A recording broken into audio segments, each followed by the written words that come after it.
tiens le micro. Les deux. Les deux. Toutes les deux comme ça. C'est très bien. Et ben, comme vous voulez. Bonsoir, messieurs et dames, sur le journal de 20h au Gen 3. Nous avons le plaisir de vous présenter en exclusivité notre nouveau reportage. La fille des plateformes. Vrai ou faux? Celle-ci aurait été aperçue à la friche de la Belle de Mai. À Marseille. Tout de suite, nous retrouvons nos reporters sur place. On est au skatepark pour interviewer des personnes sur la fille des plateformes. Et on vient de trouver ces chaussures qui sont là. Et maintenant, on va interviewer les personnes qui sont en haut pour savoir si elles ont vu cette fille. Allez, on y va. Bonjour, on recherche une fille mystérieuse qui serait apparue à la friche. Est-ce que vous avez déjà aperçu une fille dans le coin? Alors des filles, j'en ai aperçues, mais mystérieuses, qu'est-ce que vous entendez par mystérieuse? Je sais pas, qui sort de l'ordinaire peut-être? Je pense que là, il y a pas mal de filles qui sortent de l'ordinaire, effectivement, derrière moi. Est-ce qu'il y en a une en particulier qui a attiré votre attention? Alors là, c'est une bonne question. Je pourrais pas vous dire. Mais j'avoue que celle avec son chien, là, paraît plus mystérieuse que les autres, peut-être. Vous pensez qu'elle vient de loin peut-être? Ah, quand vous me le dites, c'est possible.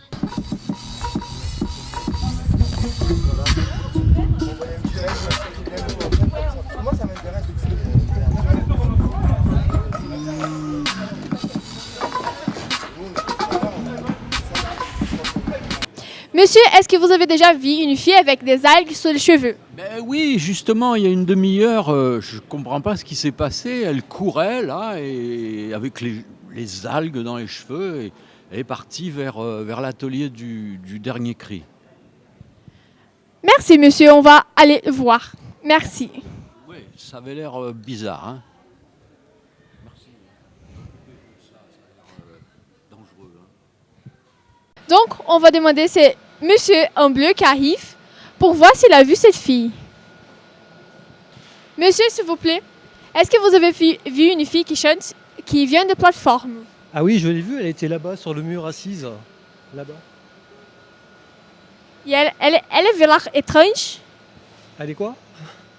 Elle avait l'air étrange. Très, très très étrange, vraiment très étrange. Voilà.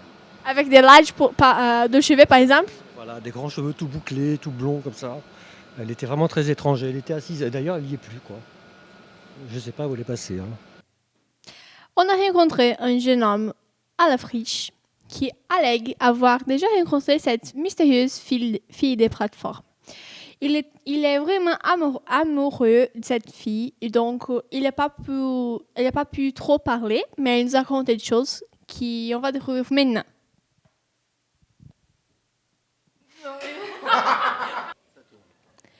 Quelle était votre première impression? Cette fille, je l'ai tout de suite aimée. Elle a quelque chose de différent, comme une lumière. À côté d'elle, tu te sens mieux sans rien faire, juste d'être là. Et son sourire quand elle sourit. Vous avez des regrets?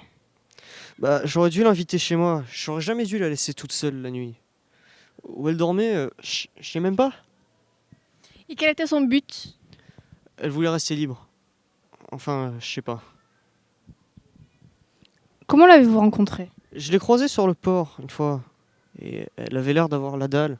Enfin, moi, j'avais super faim. Et du coup, je l'ai invitée. On s'est fait un méga goûter qu'on a emporté dans ma chambre. Elle mangeait comme une affamée. Elle regardait partout.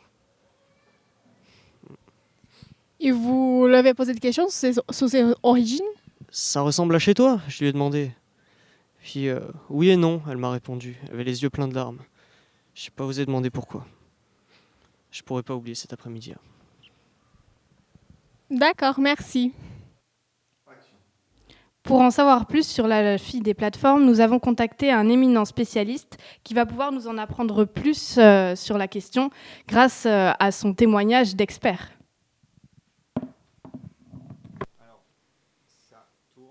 Alors, Aranxa, vous êtes une spécialiste des plateformes pétrolières. Est-ce qu'il existe de telles structures en Méditerranée ou près de nos côtes?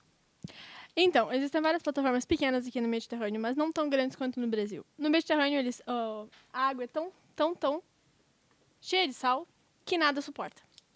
No Brasil, nós extraímos 170 baldes de petróleo por ano. Essa estrutura é natural de uma estrutura do Mediterrâneo. No Brasil, elas são 30 vezes maior, preenchendo toda a tela do computador. Mais est-ce que, comme le dit la fille des plateformes, ces structures sont si fragiles et instables et menacent de s'effondrer à tout instant? Non, pas du tout. Les plateformes au Brésil sont plus résistantes, on peut dire comme ça, et plus grandes, et plus faciles, et plus... Comment je peux dire? Plus désenvolvées. Elles désenvolvent plus que du Méditerranée. Méditerranée, ils produisent une petite cote du pétrole du monde.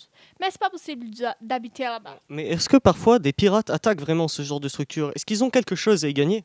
Quel intérêt de gagner quelque chose d'une plateforme pétrolière? Vous pensez donc que c'est impossible? Oui, c'est impossible. Et à votre avis, est-ce que vraiment il pourrait y avoir de la vie sur certaines plateformes comme des plateformes pétrolières, avec une ville comme celle d'où viendrait la fille des plateformes? Non, c'est pas possible. Les plateformes, elles sont faites pour extraire les pétroles. Les pétroles qui extraient sont les ouvriers. Et les ouvriers n'ont pas de femmes, ils n'ont pas d'enfants dans la plateforme. Ils vivent tout seuls, toute l'année. Merci Aranksa pour ce témoignage précieux sur les plateformes pétrolières.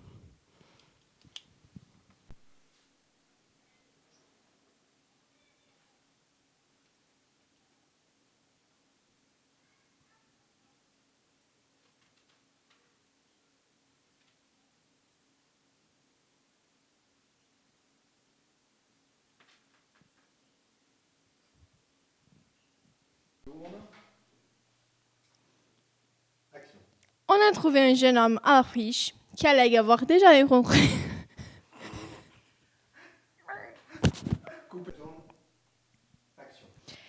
On a rencontré un jeune homme à la friche de Belle-Aimée qui allait avoir déjà rencontré cette fille mystérieuse des plateformes.